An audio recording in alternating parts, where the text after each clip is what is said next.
पंढरपूर शहरातून एक अत्यंत धक्कादायक आणि संतापजनक घटना समोर आली आहे। किरकोळ वादातून एका 24 वर्षीय रिक्षा चालकाची निर्घृण हत्या करण्यात आल्याचा आरोप होत आहे।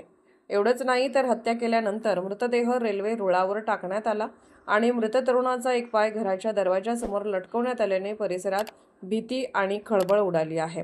पंढरपूर शहरातील अनिल नगर परिसर आणि मन सुन्न करणारी एक थरारक घटना 24 वर्षीय रिक्षा चालक रोहित मधुकर कोरे यांची निर्घृण हत्या करण्यात आल्याची धक्कादायक माहिती समोर आली आहे। सोमवारी रात्री घडलेली ही घटना मंगळवारी सकाळी उघडकीस आली।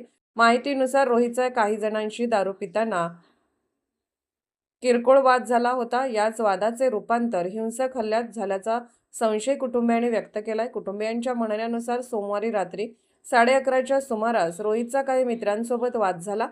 त्यानंतर काही जण त्याला घरातून घेऊन गेले। संबंधित व्यक्ती देखील मद्यधुंद अवस्थेत असल्याने आईला वाद वाढण्याची भीती वाटत होती। दरम्यान मंगळवारी सकाळी रेल्वे रुळावर एक मृतदेह आढळला। सुरुवातीला रेल्वे पोलिसांनी बेवारस मृतदेह म्हणून पंचनामा केला। मात्र प्रकरणाला भीषण वळण तेव्हा मिळालं जेव्हा रोहितच्या घराच्या दरवाजासमोर त्याच्या पायाचा तुकडा लटकवलेला आढळून आला। यानंतर रेल्वे रुळावर सापडलेला मृतदेह हा रोहित कोरे याचाच असल्याचे स्पष्ट झाले। या घटनेमुळे अनिलनगर परिसरात भीतीचे वातावरण पसरले असून आरोपीवर कठोर कारवाई करण्याची मागणी रोहितच्या कुटुंबियांकडून करण्यात येत आहे।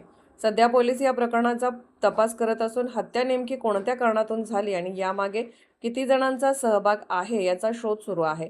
अत्यंत अमानुष आणि संतापजनक असलेल्या या घटनेमुळे पंढरपूर शहर हादरलं आहे। या प्रकरणात आरोपींना अटक कधी होते आणि तपासातून आणखी काय समोर येतं याकडे सर्वांचं लक्ष लागलं आहे।